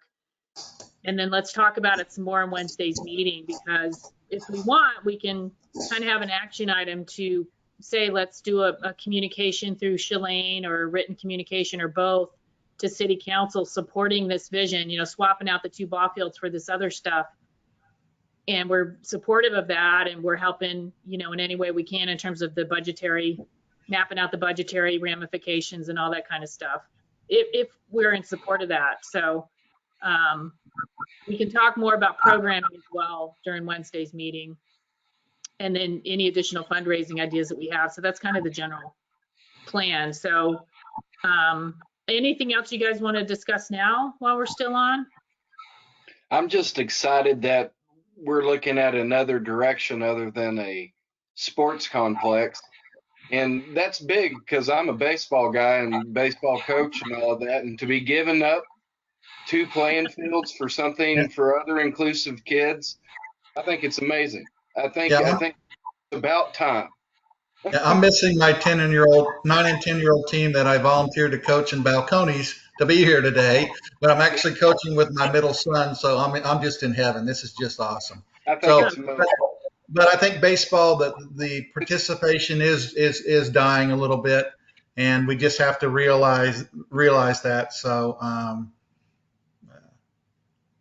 excited about getting some direction from you guys. I think, Karen, we might need to talk about that, that plan that we have to give council and when that, remember, we have to give them a report. What I figured we could do is every month I do a report that shows the activities that were going on. So I've got the last year's worth of that. We can just kind of highlight and say, this is what we can say the Parks and Recreation Department was able to do. So I don't know if it's what Parks and Recreation did or what the committee did. I'm unclear on what exactly that report needs to be. And then we can certainly set a vision for the rest of the year, because we got to give another report at the end of the year. So right. I don't think that'll be difficult though. Yeah, no, you're right. I think we're going to be reporting a lot about what you've been doing over the past year. But I think we also need to, prior to that June deadline, develop our plan, our priorities for this year, some of which will probably go into 2022. So that's kind of our first bogey in my mind is we're titrating all this down to here's the stuff that are priorities for us in terms of Sunset Park and maybe trying to identify other spaces for additional amenities and fundraising and events. Let's titrate that down to our prioritized list. And then tactically, here's the stuff we're working on this year. And that becomes part of our plan as well as reporting on what we've done in June. And then we'll be kind of gauging ourselves against that plan for the rest of the year. Yep. Then we'll be caught up then. Yeah. Yeah. Yeah. Cause I'm with Salima. I think, you know, I wanted to start at the vision level because we all want to think big, right? Like Salima says, and let's not constrain ourselves based on concerns about budget or can we get this done or how long is it going to take? Let's just think blue sky initially, but now we'll have to, you know, titrate that down in more tactical stuff and decide what we would recommend as priorities, you know, as a committee that we tackle first across, you know, amenities, across programming, across fundraising and just fun events that are kind of double as, you know, advertisements for the park for what we're doing, as well as fundraising events. So I think we've got a ton of stuff we can be doing this year and accomplish this year going into 22. So I'm pretty excited. Everyone's had some great ideas. And I would love to make enough money this year, like get the fundraisers going so it opens up 2022 for us, you know? So we're not walking in going, man, we just don't have money to do what we want to do. Instead, we're walking in going, man, look at all this money that we raised. What are we going to do with it? And it kind of changes the energy. You know what I mean? Because everything I've always heard is like, oh, you know, there's not enough money for the park. And the park money. And it's like, what if we just took the money constraint off by raising a ton of money? You know what I mean? Like, let's get excited about this. I'm excited about it. You know, every time I come to one of these meetings, I leave and I'm like, oh my gosh, we're going to build parks and we're going to build a community together. And I want everybody to feel that energy that we have when we all talk and we're all like throwing these great ideas out and collabing together. And know that we're just really on fire to bring this community together and give them something to be proud of. You know, I think it's phenomenal. So I thank you guys for letting me be a part of it. Oh yeah. Oh, we're super stoked you're on the committee for sure. Yeah, we appreciate it. Well, I appreciate all of you guys because I know it's tough. Everyone's busy and then taking an hour or 2 hours, you know, at nighttime when you'd much rather be doing other things like being with your family. So this is great. And I guess the bad news is I don't think this is our only planning meeting. My sense is, you know, we're going to have at least one more meeting to kind of get down more into our priorities and stuff. And then as Irene mentioned, maybe an additional meeting on the Friends of the Park, getting that sorted out and fundraising. But what I'll try to do, I think between Shad doing the minutes and we've got the recordings and everything, is we can kind of pull together our notes and what we've discussed and organize our different ideas and use that as kind of a reference for the next meeting and the next set of discussions we have. And, you know, clearly if you guys think of anything in the interim, then send it over, just send it to the whole group and we'll add it into our notes and the things that we're considering. So. Karen, are we still on board for Erin speaking to us before the meeting? Remember she was gonna, because that'll be Wednesday. Yeah, I forgot to invite her because I was trying to tie these two meetings together and have some continuity between them. And I also, with the meeting last Monday, to me, that became more priority is making sure we had a chance to digest your updated vision and be able to come back and kind of, in a way, sign a letter of support, you know what I mean? If I'll let her know because she talked to me today to see if she was still on. And I said, just let me check. So I'll let her know that it's been kind of a busy time with parks. So, and what she was going to do is just kind of give everybody kind of an orientation or what everybody's responsibilities are, because you guys are now taking a lead in something that not a lot of other advisory councils are doing.